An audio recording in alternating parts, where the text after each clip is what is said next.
Hello' everyone, কি খবৰ তোমালোকৰ? আশা কৰিছোঁ সকলোৱে ভালে আছা। বহুতো ছাত্ৰ ছাত্ৰীয়ে মোক পাৰ্চনেলকৈ মেছেজ কৰি আছিলে যে দাদা, এইচএছ পৰীক্ষাত কিমান নম্বৰ পালে আমি ফাৰ্ষ্ট ডিভিজন পাম, কিমান নম্বৰ পালে আমি ছেকেণ্ড ডিভিজন পাম আৰু কিমান নম্বৰ পালে থাৰ্ড ডিভিজন পাম। সেই কথাটো আমি ভালদৰে নাজানো, গতিকে আপুনি এটা ভিডিঅ' বনাই দিব।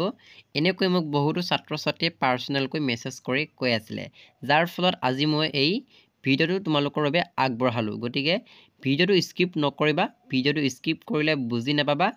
এই ভিডিঅ'টো মষ্ট ইম্পৰ্টেণ্ট হ'ব, কিয়নো তোমালোকৰ ফাইনেল পৰীক্ষা পালেহি। 13 ফেব্ৰুৱাৰীৰ পৰা তোমালোকৰ ফাইনেল পৰীক্ষা হ'ব আৰু তোমালোকৰ 13 ফেব্ৰুৱাৰীত ইংলিছৰ পৰীক্ষা আছে।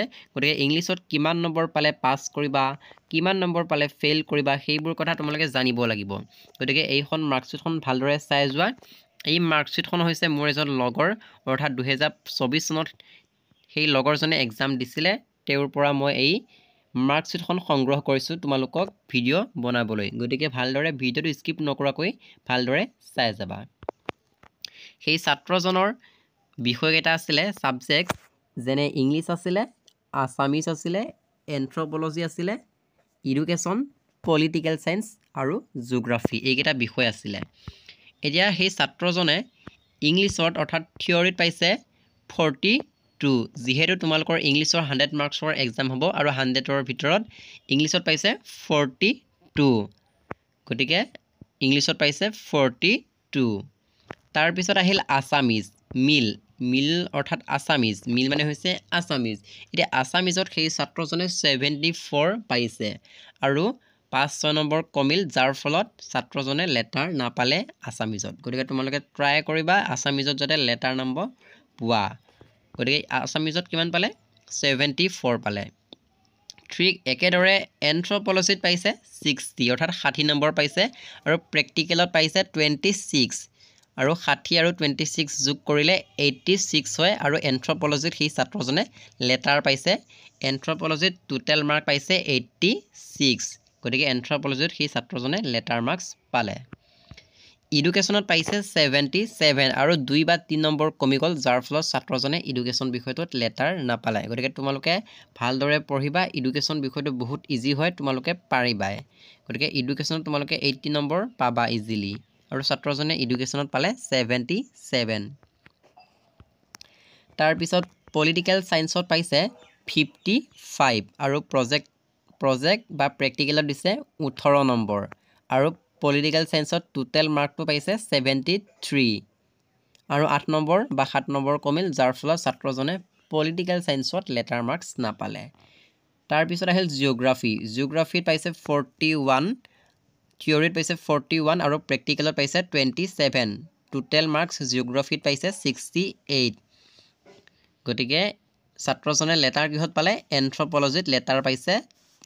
এন্থ্ৰপ'লজিত টোটেল মাৰ্কছ পাইছে 86। গতিকে এইখনে হৈছে সেই ছাত্ৰজনৰ মাৰ্কশ্বিট। তোমালোকৰ মাৰ্কশ্বিট এনেকুৱাই হ'ব। এতিয়া জানো আহা যে কিমান নম্বৰ পালে তোমালোকে ফাৰ্ষ্ট ডিভিজন পাবা। যদিহে তোমালোকে 500ৰ ভিতৰত 300 নম্বৰ পোৱা, তেতিয়াহ'লে তোমালোকে ফাৰ্ষ্ট ডিভিজন লাভ কৰিবা। যিহেতু তোমালোকৰ টোটেল মাৰ্কছ আছে 600, এটাটো ছাবজেক্ট 4th হ'ব আৰু 4th ছাবজেক্টটো প্লাছ নকৰে, মানে সেই 100 নম্বৰ এনেই যাব। গতিকে টোটেল মাৰ্ক থাকিব 500, সেই 500ৰ পৰা তোমালোকৰ প্লাছ কৰিব। অৰ্থাৎ 500ৰ পৰা যিজন ছাত্ৰই বা যিজন ছাত্ৰীয়ে 300 নম্বৰ পাব, সেই 300 নম্বৰ পোৱা ছাত্ৰজন ফাৰ্ষ্ট ডিভিজন লাভ কৰিব। অৰ্থাৎ ছেকেণ্ড ডিভিজন পাবলৈ কিমান মাৰ্কছ লাগিব? 225ৰ পৰা 299লৈ যিগৰাকী ছাত্ৰই বা ছাত্ৰীয়ে মাৰ্কছ পাব, সেইজন ছাত্ৰইহে ছেকেণ্ড ডিভিজন পাব। গতিকে ফাৰ্ষ্ট ডিভিজন পাবলৈ হ'লে 300ৰ পৰা পাব লাগিব, 300 নম্বৰ পালে ফাৰ্ষ্ট ডিভিজন লাভ কৰিব। আৰু ছেকেণ্ড ডিভিজন পাবলৈ হ'লে 225ৰ পৰা 299লৈ নম্বৰ লাভ কৰিলে ছেকেণ্ড ডিভিজন পাব। আৰু থাৰ্ড ডিভিজন পাবলৈ হ'লে 150 অৰ্থাৎ 150 নম্বৰ পাব লাগিব। 150ৰ পৰা 224লৈ যিসকল ছাত্ৰ ছাত্ৰীয়ে মাৰ্কছ পাব, সেইসকল ছাত্ৰ ছাত্ৰীয়ে থাৰ্ড ডিভিজন লাভ কৰিব। আৰু ছাত্ৰজনে টোটেল মাৰ্কছ পাইছে 352, 352 নম্বৰ পাইছে আৰু সেই ছাত্ৰজনে A গ্ৰেড পাইছে। গতিকে টোটেল মাৰ্কছ কিমান পাইছে?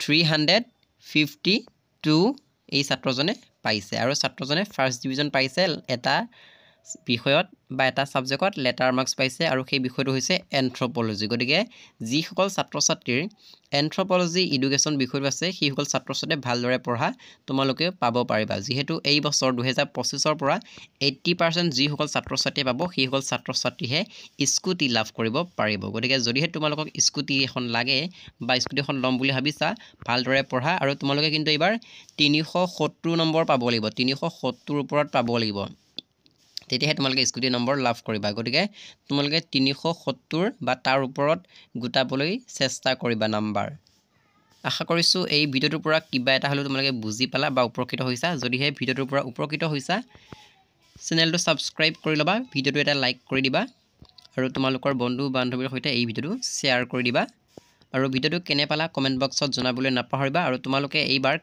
কিমান নম্বৰ লাভ কৰিম বুলি ভাবিছা তোমালোকৰ টাৰ্গেট কিমান নম্বৰ পাম বুলি ভাবিছা বা কিমান পাৰ্চেন্টেজ গোটাম বুলি ভাবিছা সেই কথাটো কমেণ্ট কৰি জনাই দিবা আৰু তোমালোকৰ পৰীক্ষা পালেহি গতিকে এইখিনি সময়ত তোমালোকে নষ্ট নকৰিবা ভালদৰে প্ৰিপাৰেশ্যন কৰি থাকা আজি তোমালোকে মাৰ্কশ্বিটখন দেখিলে কেনেকুৱা হয় মাৰ্কশ্বিট আৰু ইমান নম্বৰ পাব লাগিব তোমালোকে 370 বা তাৰ ওপৰত পালেহে তোমালোকে স্কুটি লাভ কৰিবলৈ পাবা গতিকে ভালদৰে পঢ়া শুনা কৰি থকা তোমালোকে এন্থ্ৰপলজি এডুকেশ্যন বা পলিটিকেল এইকেইটা বিষয়ত লেটাৰ নম্বৰ পাবই লাগিব তেতিয়াহে তোমালোকে স্কুটি লাভ কৰিবলৈ পাবা আৰু ইংলিছ বিষয়তো তোমালোকে কিন্তু 50+ পাব লাগিব ইংলিছত 50+ পালেহে তোমালোকে স্কুটি পাবলৈ সক্ষম হ'বা ইংলিছ বিষয়তো ভালদৰে পৰীক্ষা দিব লাগে ইংলিছত যদিহে তোমালোকে মাৰ্কছটো বেছিকৈ উঠোৱা তেতিয়া বাকী ছাবজেক্টত কমি গ'লেও কোনো কথা নাই গতিকে আশা কৰিছোঁ ভিডিঅ'টোৰ পৰা উপকৃত হ'লা ভিডিঅ'টো ইমানতে সামৰণি মাৰিছোঁ ভিডিঅ'টো যদি ভাল লাগিলে চেনেলটো ছাবস্ক্ৰাইব কৰি কমেণ্ট এটা কৰি দিবা ভিডিঅ'টো চোৱাৰ বাবে বহুত বহুত ধন্যবাদ